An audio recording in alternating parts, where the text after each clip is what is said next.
अब यहाँ पर एक आपको हम टर्म बता दें।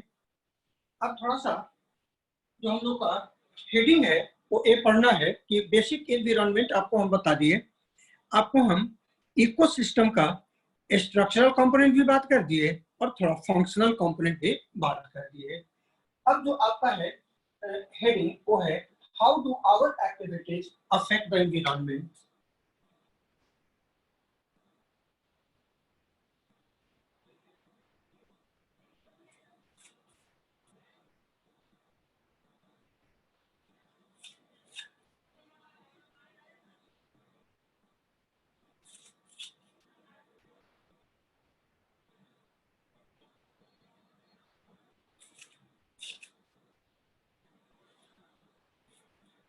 How do our activities affect the environment? हमारे एक्टिविटी की वजह से एनवायरनमेंट को क्या फर्क पड़ता है, ये बात हम लोग अभी थोड़ा डिस्कस करने जा रहे हैं। तो हम लोग कॉमन बेसिस पर ये देखते हैं कि हमारे एक्टिविटी की वजह से एनवायरनमेंट जो है पॉल्यूटेड होता है। ये बात तो सब लोग जानता है ना। हेलो। Yes sir. तो अब हम लोग थोड़ा सा बात करें पॉल्यूशन का। इसमें हम लोग को बात ही करना है पॉल्यूशन का।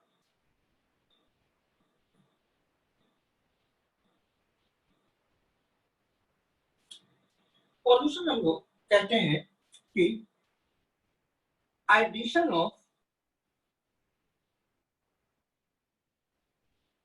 Any substance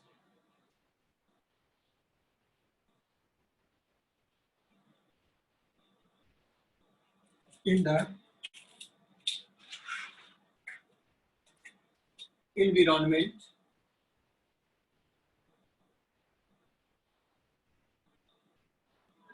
which can change the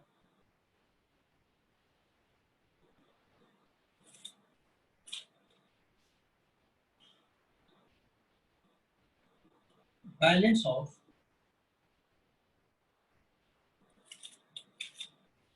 air, water or soil and affect the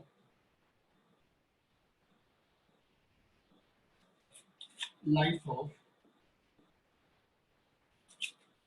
living organism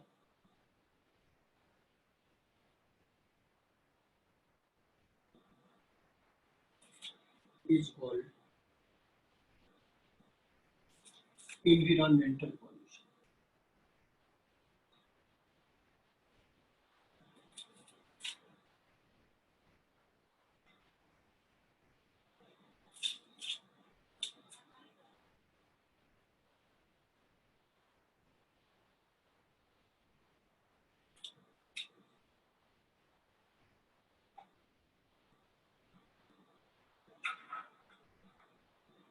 environmental pollution किसको कहेंगे ये हम बात किए। तो एनवायरमेंटल पॉल्यूशन का हम आपको यहाँ पर थोड़ा सा डिफाइन करके बतलाए कि एडिशन ऑफ एनी, यहाँ पर थोड़ा सा जोड़ लेना, undesirable substance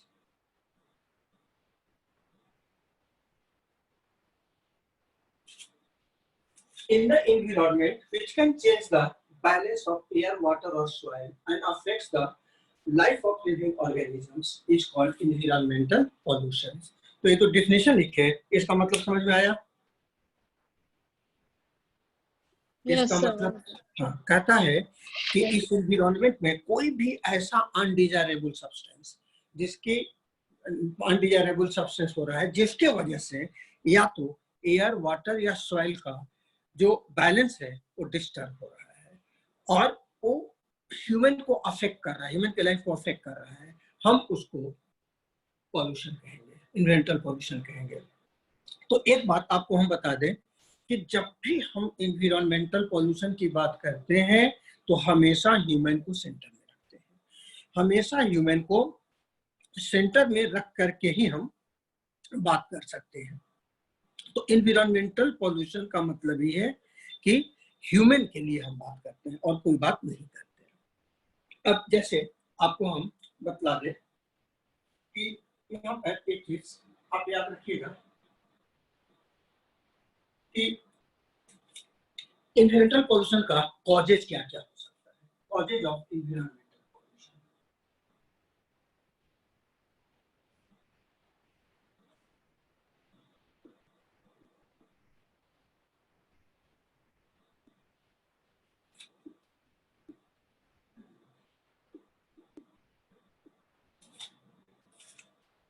concentration of masses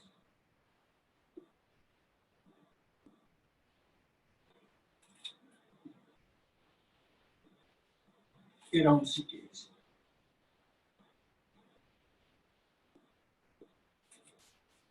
आज के डेट में एक मेजर कॉज आ रहा है कि जितने भी पीपल हैं वो किसी न किसी आपको टाउन के अराउंड रहना पसंद कर रहे हैं। तो अब जैसे हम लोग लोकल में गुड़गांव कहीं ले ले या आप दिल्ली कहीं ले लीजिए, तो दिल्ली का जो एनवायरनमेंट है वो जितना पॉपुलेशन है इतना को सपोर्ट करने के लिए नहीं है। 10 टाइम्स ज्यादा पॉपुलेशन हो गया है। आज के डेट में गुड़गांव को ले लीजिए तो उसका जितना एरिया है और उसमें जितने लोग रह रहे हैं, क्या उतना को सपोर्ट करने के लिए आपको वो एनवायरनमेंट सफिशिएंट है? अक्सर सक्षम नहीं है। तो नहीं है तो निश्चित रूप से किसी भी चीज पर ओवरलोड पड़ेगा तो वो पोल्यूशन क्रिएट करेगा, वो करेगा ही करेगा। तो एक तो मेजर कॉज है कि concentration of masses around cities. उसके बाद जो यहाँ पर है रिलेंटलेस डिफॉरेस्टेशन।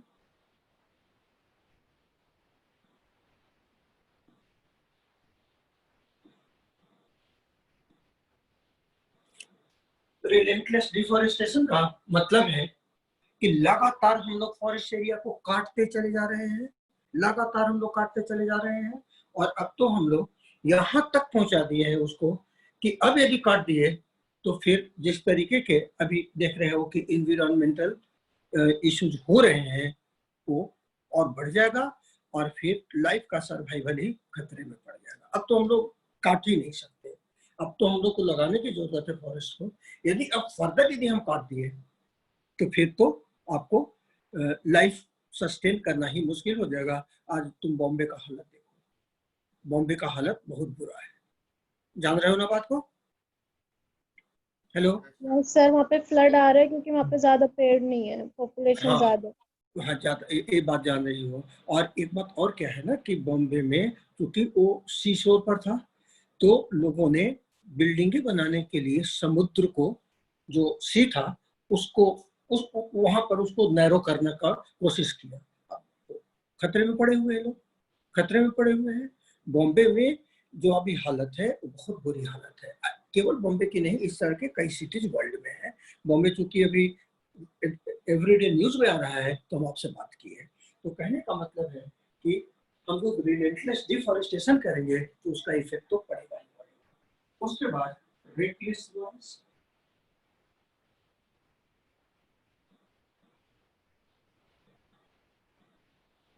Reckless noise.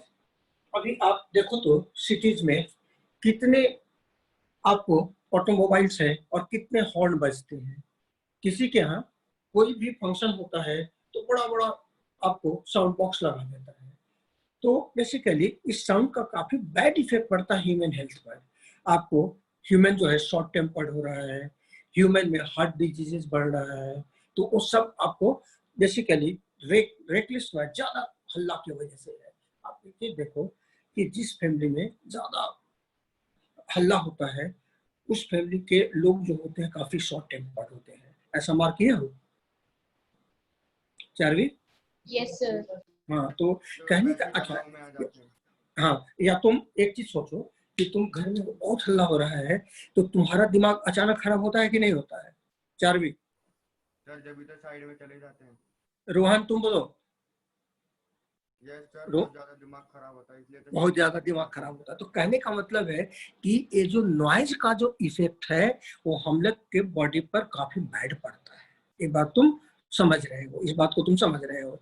और यदि ज्यादा देर हम लोग रहे तो हम लोग का जो ब्रीदिंग पैटर्न है ना वही अल्टर होने लगता है, ब्रीदिंग पैटर्न अल्टर होने लगता है। तो ये सब आपको कुछ मेजर कॉजेज है, concentration of moisture around cities, relentless deforestation, restless noise, ये सब कुछ मेजर कॉजेज हैं एनवायरमेंटल पॉपुलेशन, एनवायरमेंटल पॉल्यूशन के। तो तुम ऐसा कर सकते हो कि मैन इज बोथ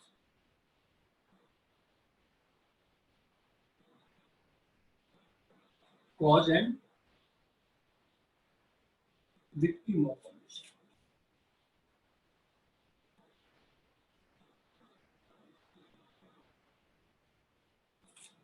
ये लाइन हम लिख सकते हैं कि नहीं लिख सकते हैं? यस सर, लिख सकते हैं कि मैन ही दोनों है, मैन ही कॉज भी है और मैन ही फाइनली विक्टिम भी होगा। जैसे थोड़ा सा आप लोगों से बात करें, आप लोग के बर्थ से तो पल काफी पहले की बात है, लेकिन आप लोग बुक्स में पढ़ते होंगे, आप लोग भोपाल गैस ट्रेजेडी का नाम सुने हैं? Yes sir.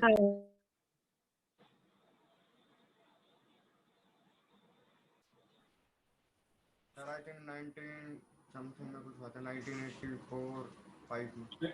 नहीं, इसका डेट था 2 दिसंबर 1984। यही है ना रोहन? यस सर, 1984 85 में से कंफर्म नहीं था थोड़ा। हाँ, 1984। तो सर इसमें तो सर वो मीथेन गैस लीक हो गई थी जिससे। नहीं, पूरा बताओ। सर एक ये गैस भोपाल गैस ट्रेजेडी तुम लोग कहाँ पढ़े हो? सर 8th क्लास सर में पढ़ा एसएस की बुक में पढ़ा था। अच्छा, पढ़ा था ना? तो उसमें कौन सा गैस था इम्पोर्टेंट? तो अब हम लोग के लिए वो बात है ना। सर ऑप्शन दोगे तो बता देंगे। Methyl isopropyl. यस सर, इनसे कुछ था। सर मीथेन थी सर। हाँ, लीकेज ऑफ हुआ था मिथाइल आइसोसाइनाइड, या पढ़ा? यस सर, आ गया। Yes sir. Leakage of methyl isocyanide gas. ये मिथाइल आइसोसाइनाइड गैस जो था वहाँ कार्बाइड का फैक्ट्री था, फॉरेन का फैक्ट्री था वो, और उससे एक गैस जो था वो अर्ली मॉर्निंग किसी तरीके से, किसी की भी गलती से ये आपको वहां से लीक कर गया। और सर लीक किया। सर अभी भी रिसेंटली सर लेबनीज में सर बहुत बड़ा वो हुआ था, धमाका हुआ था। क्या हुआ था? सर लेबनीज में बहुत ज्यादा वो बॉम्बिंग टाइप, पता नहीं क्या हुआ था सर, अभी न्यूज में आ रहा है सर, हर जगह वो बहुत ज्यादा गैस रिलीज हुई थी एकदम से। हाँ हाँ, अभी न्यूज में वो भी आ रहा है, आ रहा है, लेकिन ये तो काफी फेमस है जिसके विषय में हम लोग को जानना पड़ता है। और ये सवाल एनसीएसी में आपसे अभी भी पूछता रहता है, क्योंकि पहले आप कभी पढ़े हुए हो, समझ गए ना? तो कहने का ये मतलब था कि ये जो गैस लीक हुआ वो किसकी गलती से लीक हुआ? सर ह्यूमन सर जो भी काम कर रहे थे ह्यूमन की गलती से। और मरा कौन? Humans। ह्यूमंस मरा। तो इसलिए हम जो लिख रहे हैं कि man is both cause and victim of pollution, ये तो बात यहाँ सही हो गया। Yes sir. तो अब इसको तेजी से लिख लीजिए, फिर थोड़ा सा टाइप्स ऑफ पॉल्यूशन करा करके फिर आगे की बात हम करें आपके साथ। तेजी से इसको लिखिए।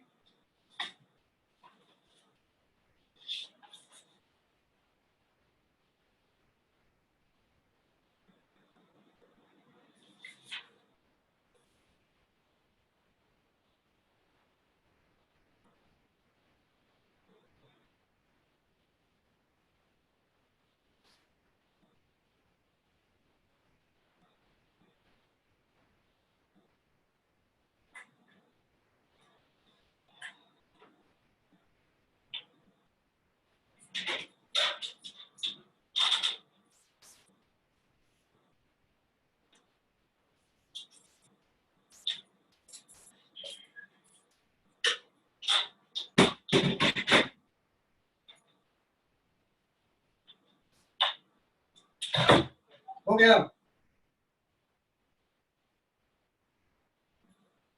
Yes sir. नो सर अभी नहीं हुआ। जल्दी करो।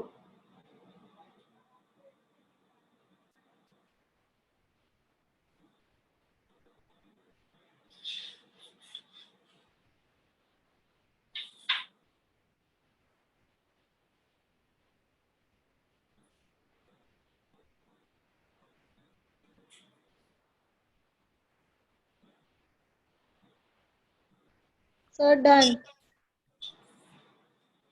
इसको मिटा दें। Yes, sir.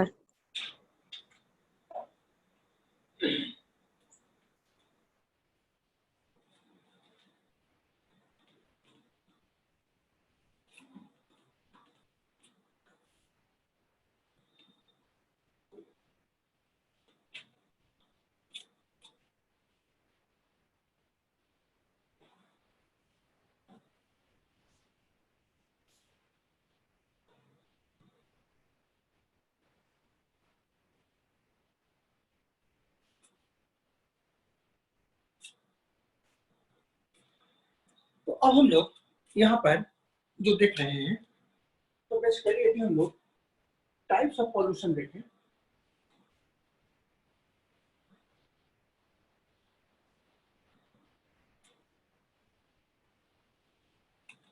हम लोग कई बेसिस पर करते हैं।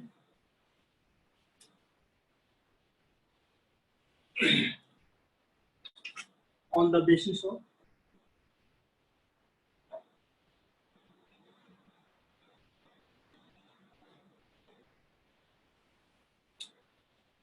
part of environment,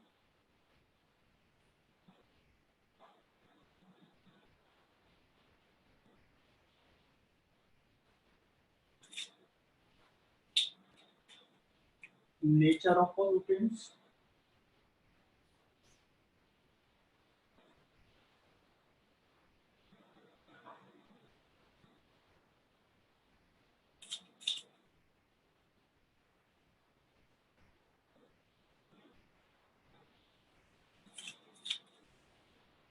part of ecosystem.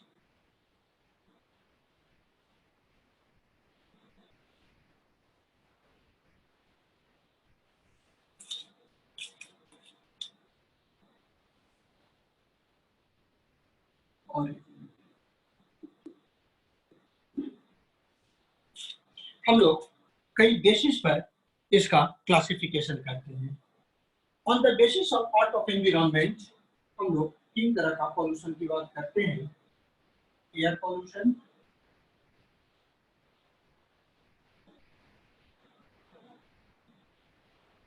Water pollution,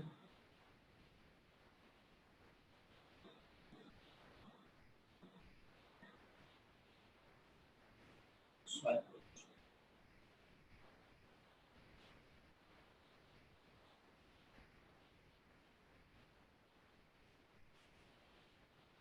nature of pollutant के आधार पर यदि हम लोग करें, गैसियस पॉल्यूशन,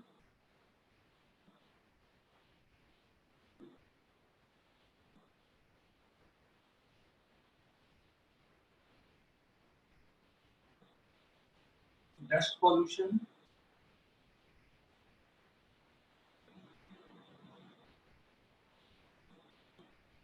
थर्मल पॉल्यूशन,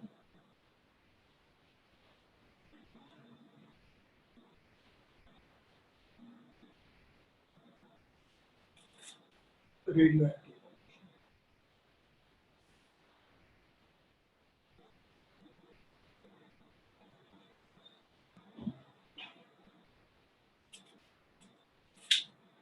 और जिनका आधार पर हम क्लासिफिकेशन करें, natural pollution,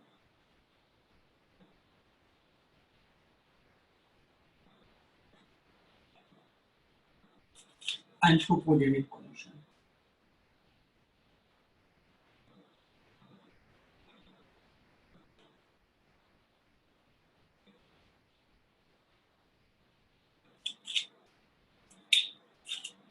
part of environment के आधार पर करें तो बायोडिग्रेडेबल,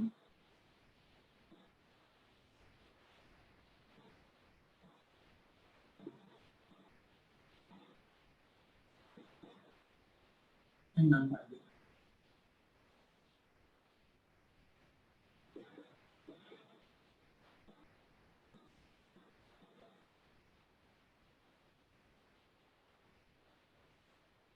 दो पार्ट में डिवाइड करेंगे, बायोडिग्रेडेबल एंड नॉन बायोडिग्रेडेबल।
हो गया? नो सर अभी नहीं हुआ। अच्छा।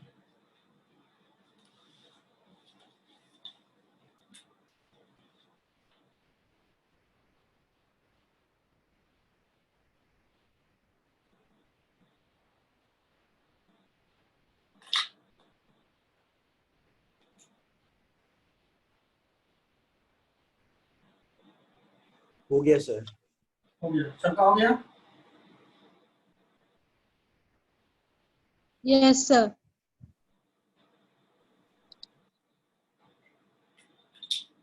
अब यहाँ पे इसको हम लोग थोड़ा समझने की कोशिश करें तो टाइप्स ऑफ पॉल्यूशन जो होगा हम लोग इसका एक बेसिस लेंगे, पार्ट ऑफ एनवायरनमेंट। आपको पता है कि इस एनवायरनमेंट को मेनली ये तीन चीज आपको करता है, एयर, वाटर एंड सॉइल। और हम लोग ये बात भी किए थे, ये जानते हैं आप लोग क्लास 9 में भी पढ़े होंगे, लिथोस्फीयर, हाइड्रोस्फीयर एंड एटमॉस्फेयर, ये तीनों मिल करके लाइफ को पॉसिबल बनाते यस हैं। सर, बायो तो भी इंक्लूड रहता है। हाँ, पढ़े थे। तो कहने का ये मतलब है कि कोई भी गैस यदि हम एयर में करते हैं, जैसे हम लोग कुकिंग करते हैं या हम लोग ऑटोमोबाइल चलाते हैं, तो हम लोग एयर में गैसेस को, जो आपका एटमॉस्फेयर का, जो जैसे एयर पोल्यूशन की बात यदि हम लोग करें,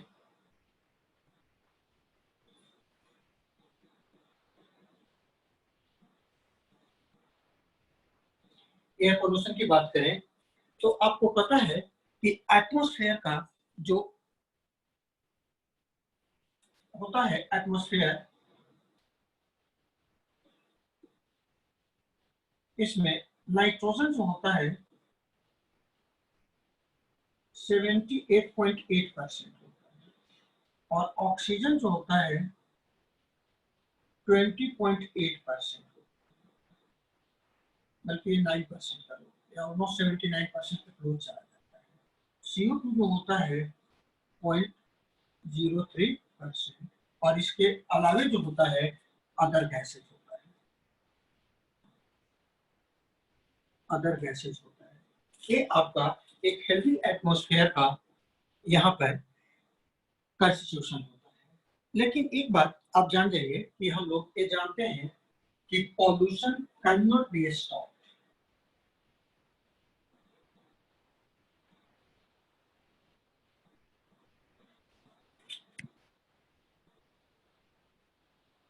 But simply it can be minimized.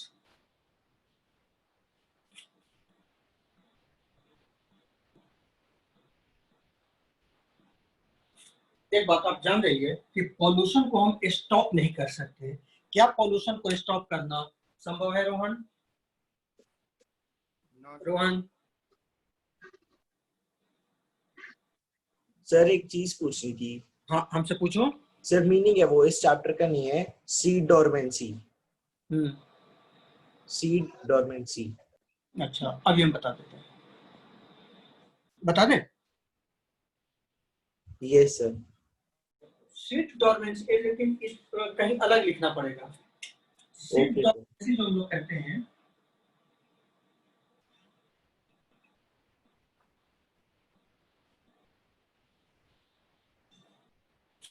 after fertilization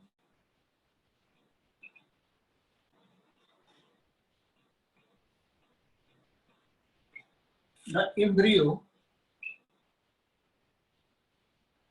goes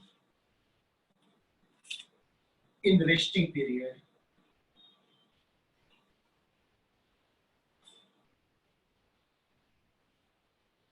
Called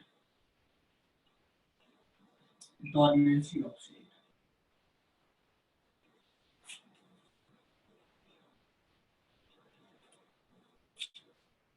fertilisation के बाद जो एम्ब्रियो है एक शॉर्ट रेस्टिंग पीरियड में जाता है, इसी को डॉर्मेंसी ऑफ सीड कहते हैं। नीरो का क्वेश्चन था, किसका क्वेश्चन था? मेरा ही है सर।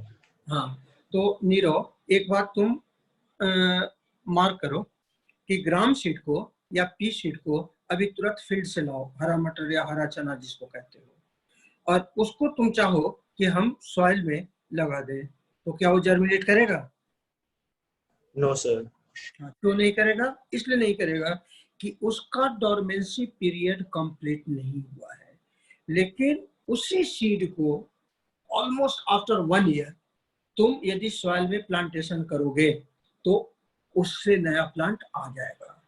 तो कहने का मतलब है कि फर्टिलाइजेशन के बाद एम्ब्रियो जो होता है एक रेस्टिंग पीरियड में जाता है और इसी को डोरमेंसी ऑफ सीड कहते हैं। और यहाँ पर एक बात याद रखना कि imbibition of water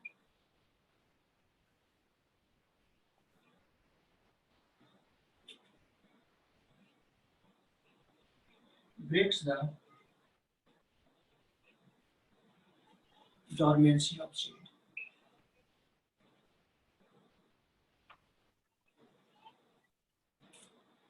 Imbibition of water जो होता है यही सीड के डोरमेंसी को ब्रेक करता है।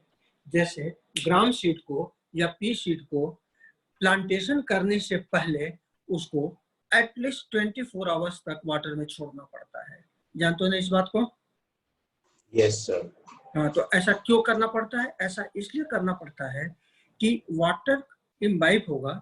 वाटर जब इम्बाइब होगा तो आपको आगे चल करके आप लोग पढ़िएगा कि हम लोग के बॉडी में जितना भी मेटाबॉलिक रिएक्शंस है वो हाइड्रेटेड मीडियम में होता है। एंजाइम को फंक्शन करने के लिए एक सर्टेन अमाउंट ऑफ वाटर चाहिए, और इसीलिए यदि आपको हम विदाउट वाटर 3 दिन छोड़ दें तो आप में, और खाना आपको हम देते रहे तो आप में चलने की भी शक्ति होगी? नीरो? No sir. हाँ, क्यों? खाना तो आपको हम दे रहे हैं, इसलिए कि उस फूड को तोड़ने के लिए एंजाइम चाहिए हमारे बॉडी में, और उस एंजाइम को एक्शन करने के लिए वाटर चाहिए जो हम ले नहीं रहे हैं। तो आपको इसीलिए कहा जाता है कि खाना के बिना तो इंसान जो है सप्ताह तक रह सकता है, लेकिन वाटर के बिना तो 2 दिन सर्वाइव करना मुश्किल है या नहीं? Yes sir. हाँ, तो वाटर हमारे बॉडी के लिए बहुत जरूरी है। क्यों है? क्योंकि इसी में एंजाइम एक्ट करता है। तो वही आपको हम बताए कि inhibition of water breaks the dormancy of seed. अब जब इतना आपको हम बता दिए तो एक और टर्म आपको हम बता दें, viviparous mode of germination, vivipary कहते हैं। एक चीज जान जाइए कि बायोलॉजिकल साइंस में कई टर्म कई जगह यूज होता है। तो ऐसे विविपेरी होता है तो हम लोग जानते हैं कि जो यंग वन को बर्थ देता है उसको विविपेरी कहते हैं, यानी ह्यूमन विविपेरस है। जानते हो ना बात को? Hello? Yes sir. Yes sir. हाँ, लेकिन यहाँ पर vivipary A mode of germination है, germination of seed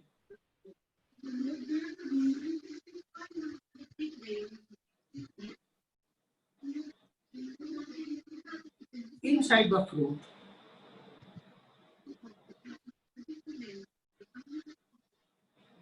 while it is still attached to the parental.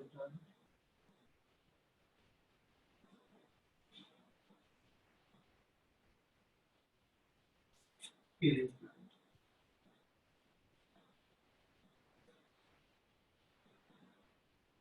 ये होता है मैंग्रोव प्लांट्स में।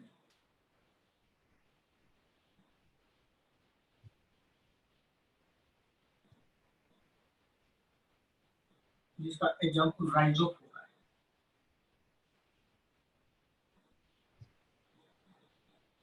रेड मैंग्रोव इसको कहते हैं।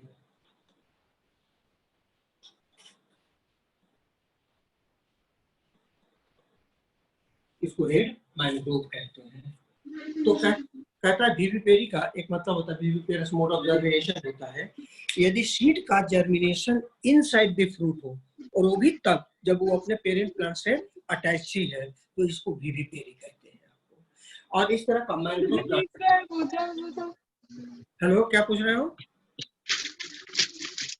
हेलो, किसके यहाँ से डिस्टर्बेंस है? डिस्टर्बेंस किसके यहाँ से है?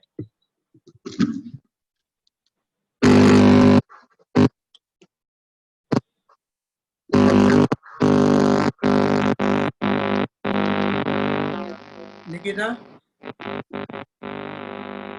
निकिता? सर रिमूव हो गई सर। हाँ।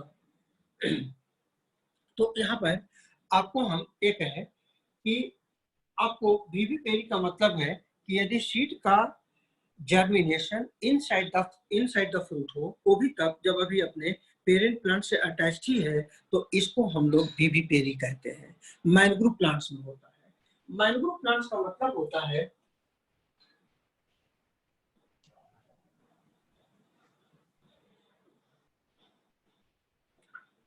plant growing in marshy marshy soil and salty water.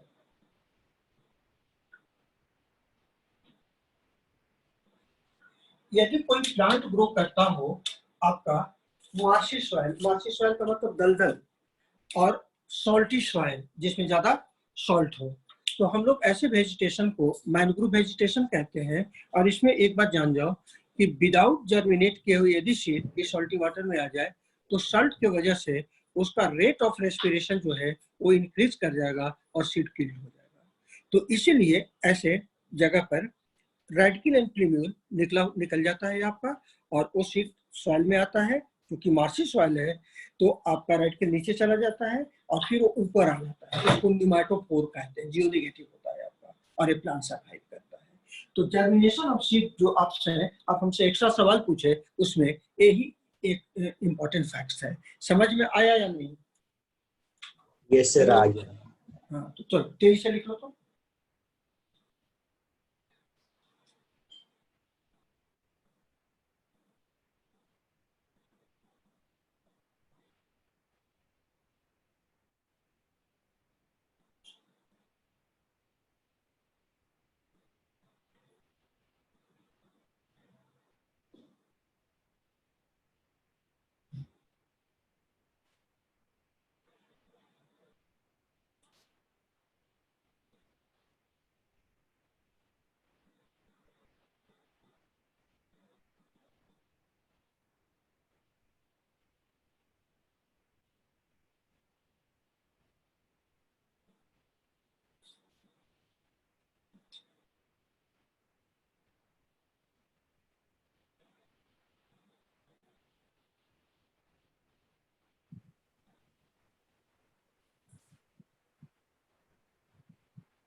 Sir done.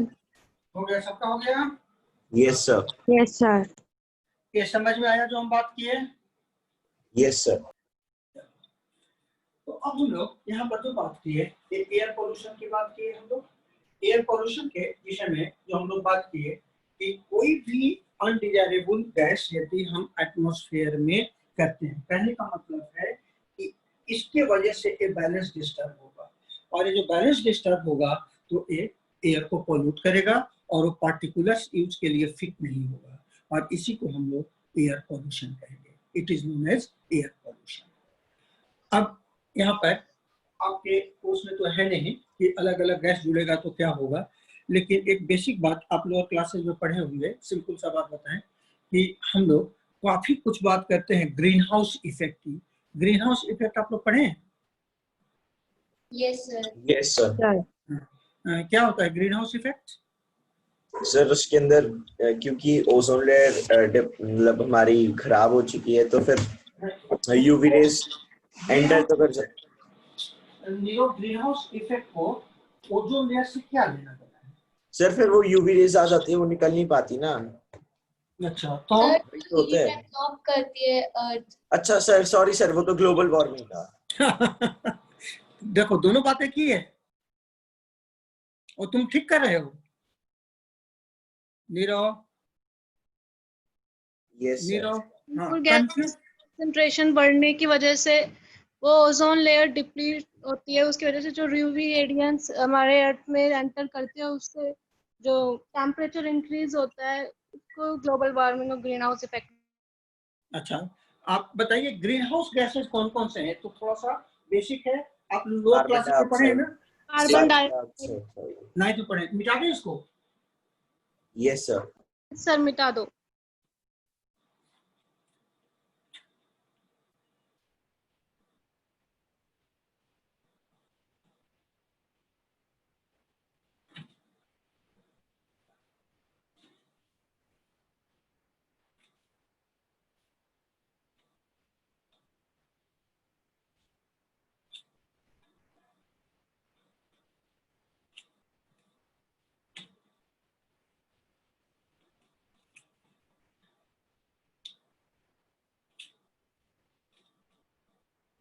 हम लोग यहाँ पर देखें तो ग्रीन हाउस गैसेस कौन कौन है?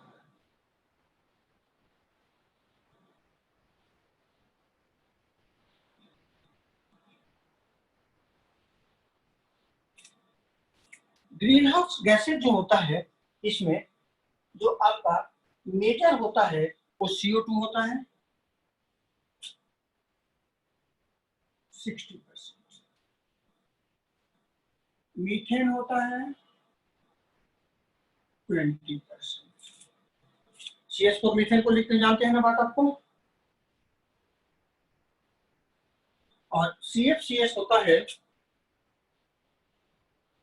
14% और N2O होता है 6%।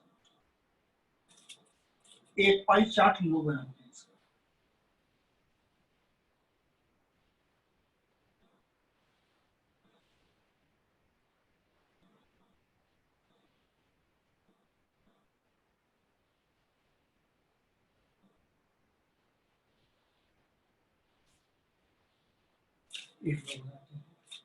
एक CO2 हम लोग बनाते हैं 60%, मीथेन बनाते हैं 20%, CFCS बनाते हैं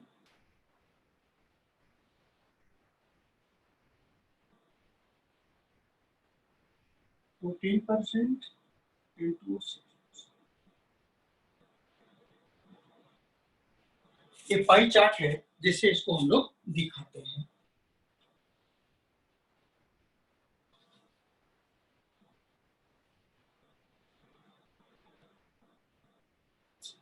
CFCS क्या होता है? क्लोरोफ्लोरोकार्बन। क्लोरोफ्लोरोकार्बन। क्लोरोफ्लोरोकार्बन। आप लोगों को तो आता है ये, तो यही आपका ग्रीन हाउस गैसेज है। अब आप यहाँ पर बताइए कि मेजर जो हम लोग कहते हैं इसको ग्रीन हाउस इफेक्ट, जो हम लोग मेजर जो कहते हैं CO2 को है, क्यों कहते हैं, क्यों इसका क्या इसका रीजन है? आपका जो ग्रीन हाउस इफेक्ट है इस पर सपोज कीजिए कि ये अर्थ है, ये अर्थ का सरफेस है,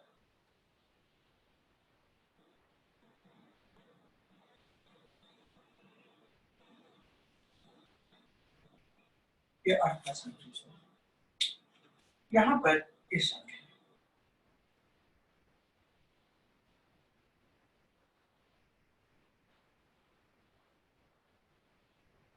ये सन है। तो सनलाइट जो है वो अर्थ पर आपको आता है। ये जो सनलाइट अर्थ पर आता है, सनलाइट ये अर्थ पर आता है,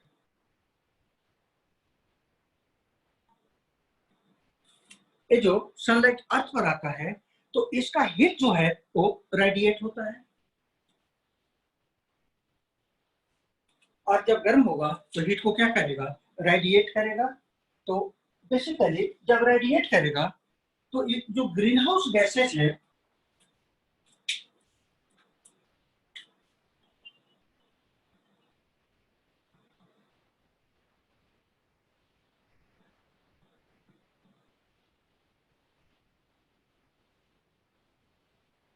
ये जो ग्रीन हाउस गैसेज हैं इस हीट को एब्जॉर्ब करके अर्थ को लौटा देंगे, हीट को एब्जॉर्ब करके अर्थ को लौटा देंगे,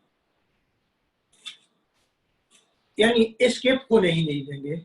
और जब एस्केप नहीं होने देंगे तो यहाँ पर याद रखिएगा कि एक तब तक इस काम को करते रहेंगे जब तक कि यहाँ से कोई भी हीट आपको इनको रीरेगुलेट करने के लिए नहीं मिले। जब ऐसा करेंगे तब ऐसे कंडीशन में जो अर्थ का टेम्परेचर है वो इंक्रीज करना शुरू करेगा, और जब अर्थ का टेम्परेचर इंक्रीज करना शुरू करेगा तो जो आपको पोल पर के जो आइस है वो मेल्ट करना शुरू करेंगे, और पोल पर के आइस जब मेल्ट करना शुरू करेंगे तो सी का लेवल बढ़ेगा, और सी का लेवल बढ़ेगा तो वन डे हम लोग कहते हैं the whole earth, the whole world will sink into the sea. हम लोग कहेंगे कि पूरा वर्ल्ड जो है वो सी में सिंक कर जाएगा। आपको हम बता दें कि हम लोग अभी जो बढ़ रहे हैं वो 6th एक्सटिंक्शन है। At present we are progressing about 6th extinction.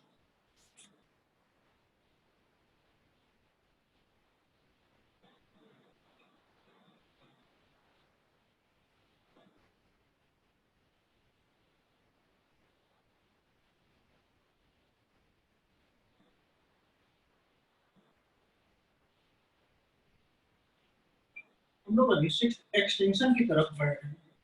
The cause will be global warming.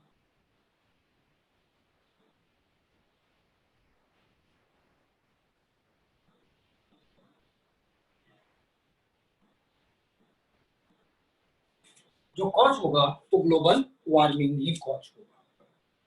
लेकिन आपको हम एक चीज बता दें कि हम लोग जब 6th एक्सटेंशन की तरफ बढ़ रहे हैं, जब हम लोग 6th एक्सटेंशन की तरफ बढ़ रहे हैं तो इसका मतलब है कि इससे पहले 5 एक्सटेंशन हो चुका है, तभी तो 6th एक्सटेंशन की तरफ बढ़ रहे हैं। Yes, hello, sir. तो 5 एक्सटेंशन जो हो चुका है यानी ये अर्थ जो है वो 5 टाइम्स लाइफलेस हो चुका है, और तो 5 टाइम लाइफलेस हो चुका है तो कॉज ऑफ 4th एक्सटेंशन जो है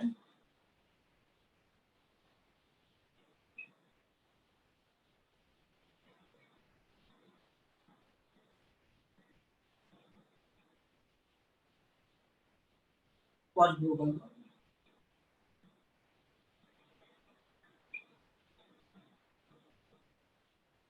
जो प्रीवियस 4th एक्सटेंशन जो है इसका कॉज ग्लोबल वार्मिंग ही था।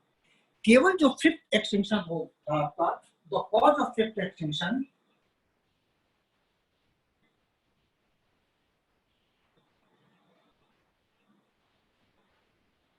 in which dinosaurs get extincted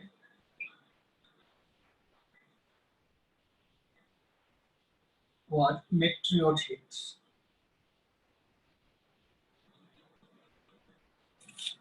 जो 5th एक्सटेंशन था, इससे पहले जो एक्सटेंशन हुआ पैलियोजोइक में जिसमें कि डायनासोर गया, डायनासोर एक्सटिंक्ट हुआ, तो उसका कॉज हम लोग को मेटेरियोट मिलता है। मेटेरियोट का जो हम लोगों को बेसिकली साइन मिलता है वो कैलिफोर्निया में अभी भी मिलता है।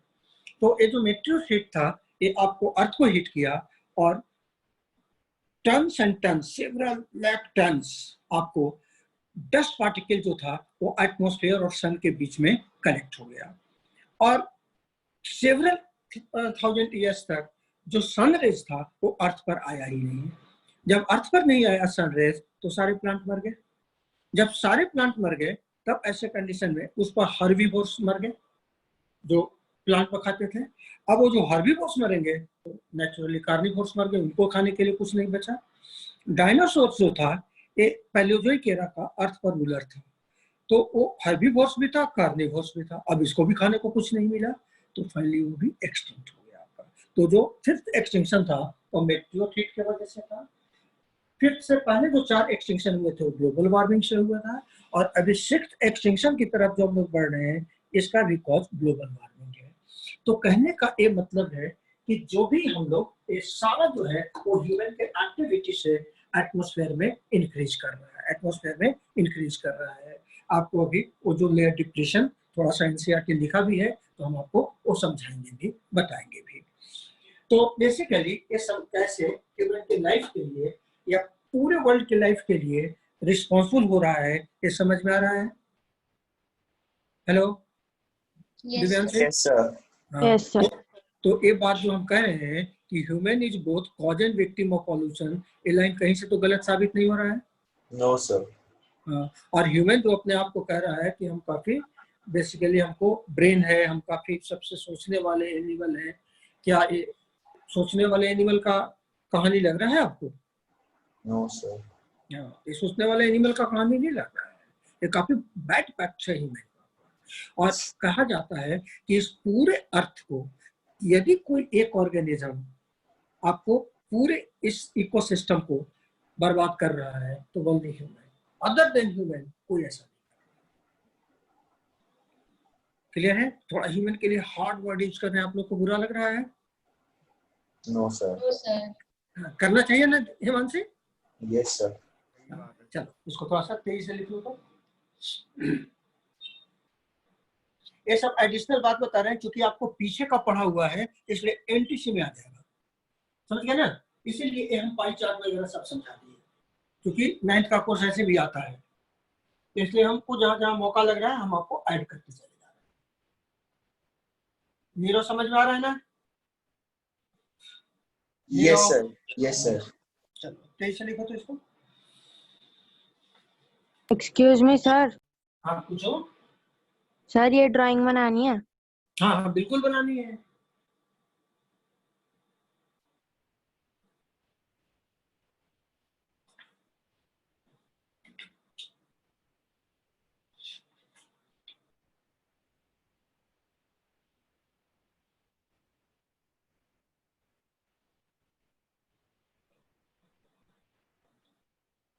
सर हो गया। हो गया? No, sir. अभी नहीं हुआ. जल्दी करो।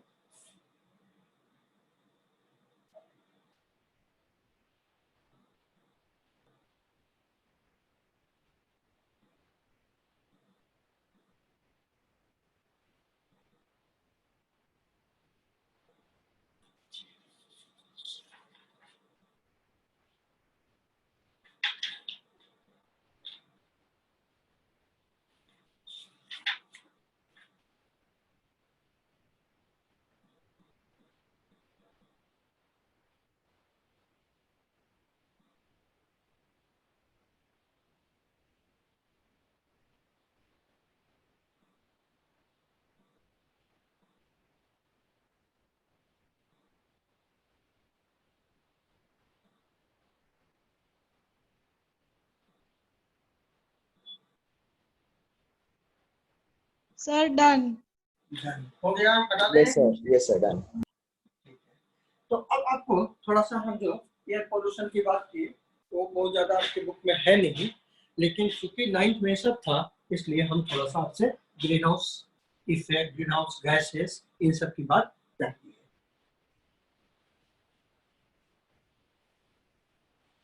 अब एक बात आप लोग जानते होंगे, एयर पोल्यूशन का इंडिकेटर कौन है? ये सवाल तो कई बार पूछता है। Himanshi,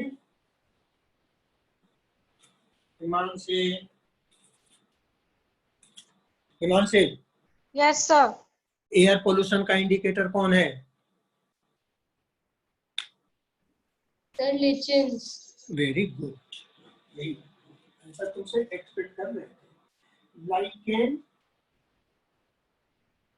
is the indicator of air pollution.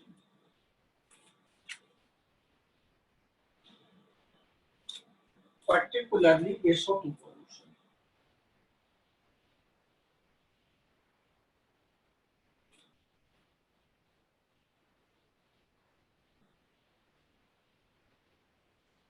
Lichen जो होता है ये एयर पोल्यूशन का इंडिकेटर है, पर्टिकुलरली SO2 पोल्यूशन का।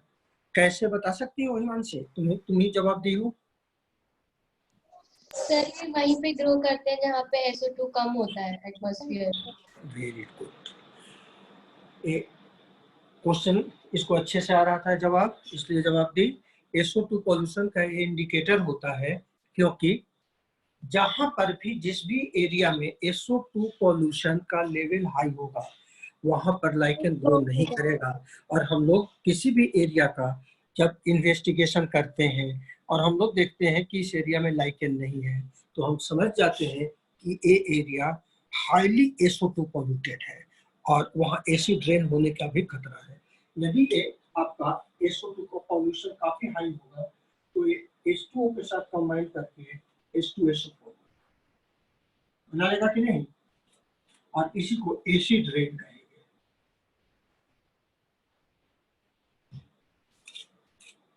कहेंगे ना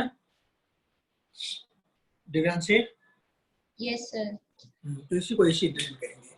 और इस रेन वाटर में यदि कोई भीग गया तो उसके स्किन जो है वो बर्निंग इफेक्ट शो करेंगे, जलने लगेंगे। क्योंकि H2SO4 को क्या हम लोग अपने बॉडी पर डाल सकते हैं? No sir. Sir chemical chemical है और ये हमारे स्किन को जला देगा। एक पिक्चर छपाक देखी है? सर स्ट्रॉन्ग एसिड है Yes, यस sir. सर। तो उसमें कंसंट्रेटेड उसको फेंका गया था और वो एसिड, आप एक बार ध्यान दीजिए कि कंसंट्रेटेड HNO3 जो होता है ना सर, गुजरात में ये ऐसी बारिश होती है। कंसंट्रेटेड HNO3 होता है, ये आपको काफी खतरनाक होता है। और आपको हम अपना एक्सपीरियंस बताएं कि जब केमिस्ट्री लेबोरेटरी में हम थोड़ा सा HNO3 आगे जाकर के काम करना पड़ता है, जब इससे काम कर रहे थे तो हमारे इस नाखून पर गिर गया था और ये नाखून कई जनरेशन तक मेरा सही आ ही नहीं रहा था। फिर हमको डॉक्टर के पास जाना पड़ा और फिर वो बताया हमको, वो इलाज हुआ। तो जब भी आप केमिस्ट्री लेबोरेटरी में जाइए एसिड को यूज कीजिए तो काफी सावधानी से यूज करना चाहिए, क्योंकि डर लगता है हाथ हिल गया। यदि आपके कपड़ा पर गिर गया तो कोई बात नहीं, लेकिन आपके शरीर पर गिर गया तो उसके वजह से आपके बॉडी को हानि हो सकती है। बात समझ में आ रहा है? Yes hello, sir. तो चलो इसको लिख लो। आज का क्लास अब हम छोड़ेंगे। आपका भी क्लास है, मेरा भी क्लास है। वरुण सर इसी को भेज देना इतना। सर हो गया। हाँ तो आप लिख कर सकते हैं। वरुण सर 9th में भेज दें इसको ना? वरुण सर हाँ जी सर, 9 पे भेज दो सर आप इसको।